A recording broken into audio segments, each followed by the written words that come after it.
조갑제 TV 시청자 여러분 안녕하십니까? 2022년 7월 19일 고 이승만 대통령 서거 57주기가 되는 날입니다. 이런 날에는 윤석열 대통령이 추모 메시지를 하나 냈으면 참 좋았을 텐데 그런 게 없었습니다. 그런데 재헌절 메시지에서는 광주 정신을 언급을 했습니다. 자유민주주의를 피로써 지킨 광주 이렇게 이야기를 했는데 또 노무현 전 대통령에 대해서는 여러 번 언급을 했는데 제 기억으로는 윤석열 대통령 입에서 이승만이란 말이 꼭 나와야 할 시점에서 나온 적이 없었다는 조금 그런 기억을 가지고 있습니다. 이 역사라는 건 중요합니다.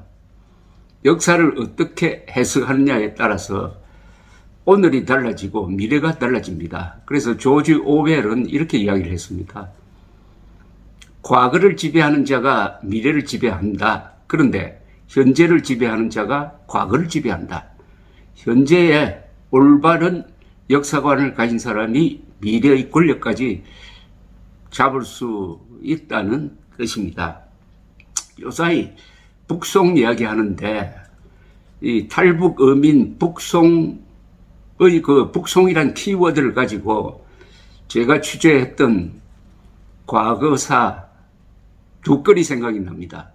하나는 김대중 전 대통령이 2000년 6.15 직후에 보냈던 신광수라는 간첩이 생각납니다.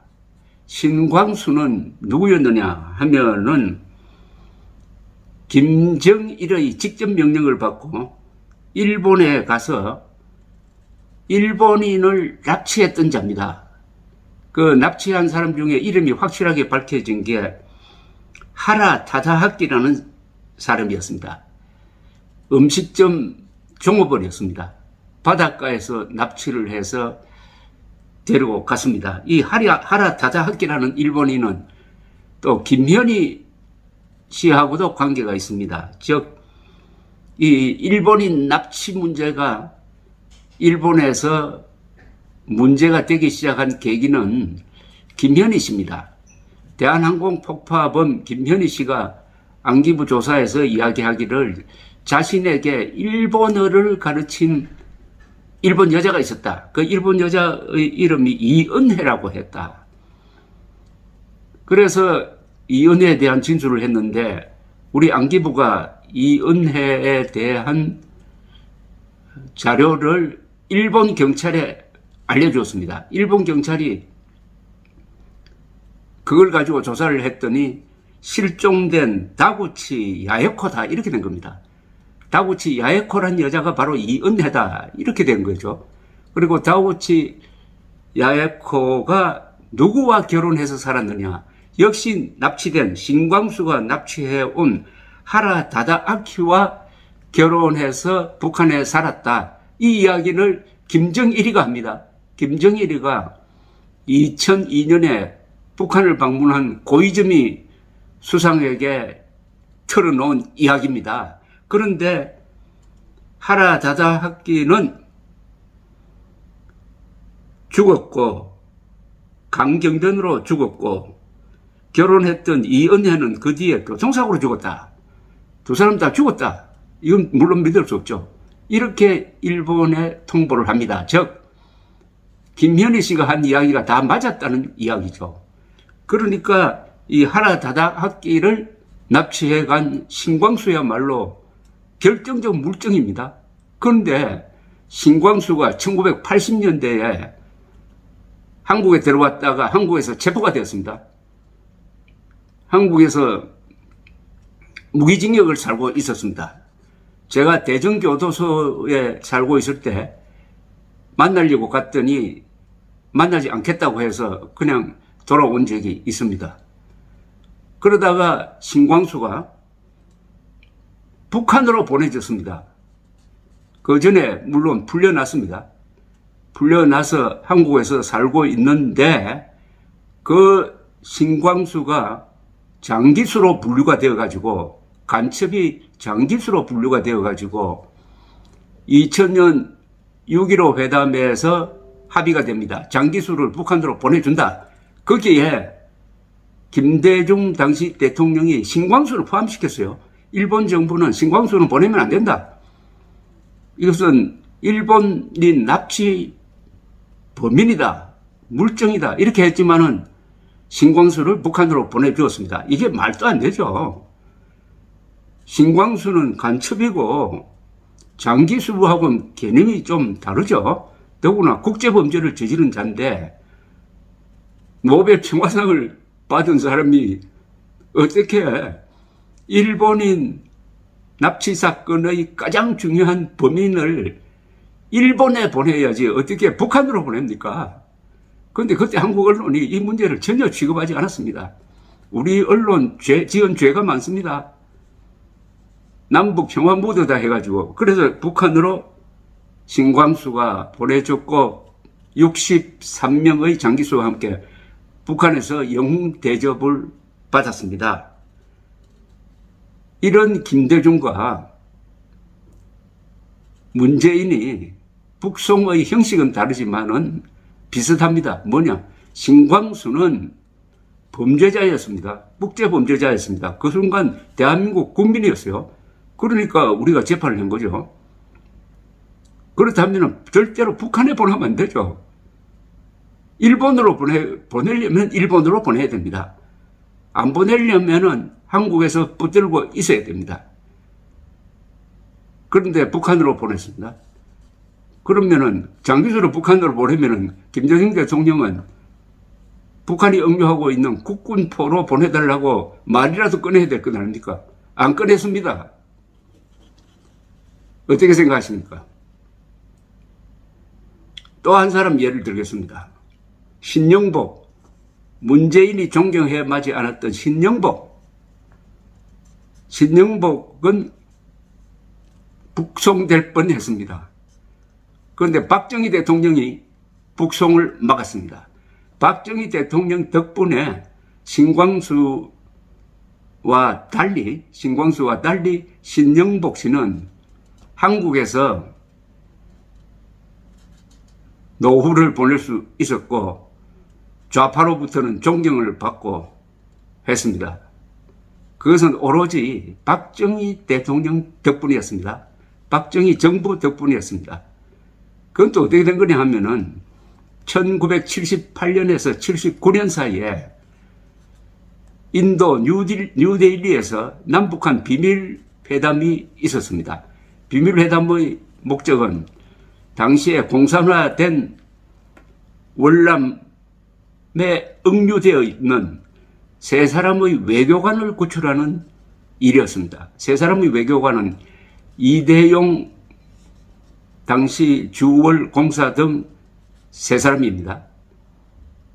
그런데 이때 북한이 왜 그 자리에 나왔느냐 하면은 월남이 사실상 중재를 하는 입장이 돼가지고 남북한이 뉴델리에서 비밀 협상을 하고 우리는 세 사람을 데리고 가야 되겠다. 그런데 월남과 협상을 하면 되는데 왜 북한과 협상을 했느냐? 그때 월남과 북한이 친했어요. 그러니까 남북한 협상이 되고 월남은 사회 보는 이런 제3자 입장이 되었습니다. 자, 이 회담을 하니까 북한에서 교환하자. 즉 남한에 있는 혁명가와 남선 혁명가였습니다. 남한에 있는 혁명가와 세 사람의 한국 외교관을 서로 맞바꾸자. 그 비율을 7대1로 하자. 이래 된 겁니다. 7대1. 그러니까 세 사람을 우리가 데려오기 위해서는 3721, 21명의 간첩이나 국가보안법 위반자를 북한으로 보내주자 하는 이런 비율을 가지고 서로 실랑이를 벌리는데 우리는 21명을 보내주더라도 세 사람의 외교관은 데리고 와야 되겠다는 입장이었습니다. 그럼 그 21명의 명단을 어떻게 정할 거냐? 북한이 21명의 명단을 제시를 했는데 그 중에 10여 명은 이미 사형 집행이 된 사람이에요. 그런데 그 21명의 명단 중에 바로 신영복이 들어 있었습니다. 신영복. 신영복은 당시에 통역당 사건과 연루가 되어가지고 무기징역을 살고 있었습니다. 그리고 전향서를 제출한 상태였습니다. 전향서, 즉 공산주의를 버리고 이제 남한 대한민국에 충성하겠다, 자유민주주의를 받아들이겠다는 취지 아니겠습니까? 전향한 상태였습니다. 그런데 북한은 집요하게 신영복을 데려가려고 했습니다. 우리는 신영복은 보내줄 수 없다 하는 입장을 처음부터 견지를 했습니다. 왜냐? 이런 문서가 남아 있습니다.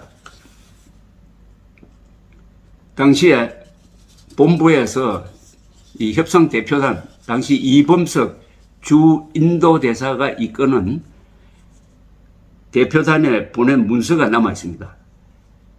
북개척이 요구한 신영복은 이북에 연고자가 없으며 검거 후 조기에 사상 전향하여 남한 내 가족들과 긴밀히 접촉을 지속하고 있으므로 출신지에 관계없이 전향한 좌익수를 본인의 의사에 반하여 인도하는 것은 불가. 딱 이렇게 정리를 했습니다. 그리고 남한 출신 전향 좌익수의 인도 문제에 대해서는 출신지가 남북한 어디이든 간에 기히 전향한 좌익수를 본인의 의사에 반하여 인도하는 것은 국가의 자국민 보호 원칙, 우리의 방공정책, 민주주의적 견지에서 절대 불가하다. 이런 입장이었습니다. 세 사람의 외교관을 못 때리고 오더라도 절대로 신영복을 보내줄 수 없다. 왜냐? 자국민이다, 첫째. 그리고 이미 전향했다. 전향했으면 본인의 의사에 반해서 북송하는 거 되는데 할 수 없다. 이렇게 했습니다. 그러니까 북한에서 나중에는 사정하다 했습니다. 이것은 김일성 수령님의 지시다. 김일성이가 신영복을 꼭 찍어서 데려오라고 했다는 뜻 아니겠습니까? 이렇게 해서 서로 타협이 안 되고 시간을 끄는 사이에 국제정세가 바뀌었습니다. 그때 베트남이 캄보디아로 쳐들어갔습니다. 캄보디아의 폴포트 그 학살 정권을 무너뜨렸어요. 그런데 북한이 중국 편을 들어서 캄보디아를 친 월남을 공개적으로 비판하고 나왔습니다. 이러니까 월남과 북한 사이가 아주 묘하게 되어버렸습니다. 그래서 월남이 주선한 이 회담에 대해서 별로 흥미를 갖지 못하게 되었습니다. 그 사이에 한국 정부는 다른 루트를 찾았습니다. 다른 루트를 찾아서 데리고 올 수 있다 하는 자신감을 갖게 되었습니다. 그래서 회담을 깨버렸습니다. 우리가 먼저 깨버렸습니다. 그렇게 함으로써 신영복 씨는 대한민국에 살 수 있게 되었습니다. 그때 만약 문재인 대통령이었다면, 김대중 대통령이었다면 아마도 신영복 씨를 북송하지 않았을까. 본인의 의사와 관계없이 이번처럼 하는 생각이 듭니다. 그럼 신영복을 보내주지 않았는데도 어떻게 이대용 공사 등 세 사람을 구출할 수 있었느냐 하는 것은 또 다른 스토리이므로 나중에 말씀드리겠습니다.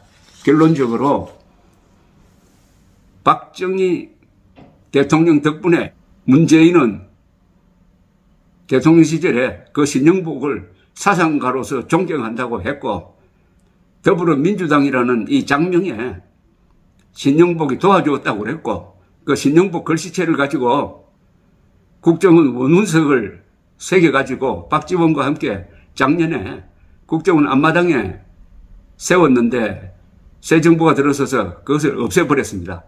이런 스토리로 이어집니다. 신광수를 대한민국 국민, 더구나 일본인 납치자 신광수를 북한으로 보내가지고 납치 지령자 김정일에게는 증거를 은폐하게 만들고 일본 납치자 가족에게는 가슴에 못을 박은 사람 김대중은 노벨 평화상을 받고 자국민을 보호한 박정희 대통령을 향해서는 독재자라고 비판한 그 문재인이 이제는 귀순 어민 두 사람을 꽁꽁 묶어가지고 개 끌듯이 해가지고 김정은에게 보내주고, 자, 박정희, 김대중, 문재인, 누가 진정한 민주주의자고 누가 진정한 인권 보호자이며 누가 가짜 민주주의자고 누가 가짜 인권 변호사입니까? 감사합니다.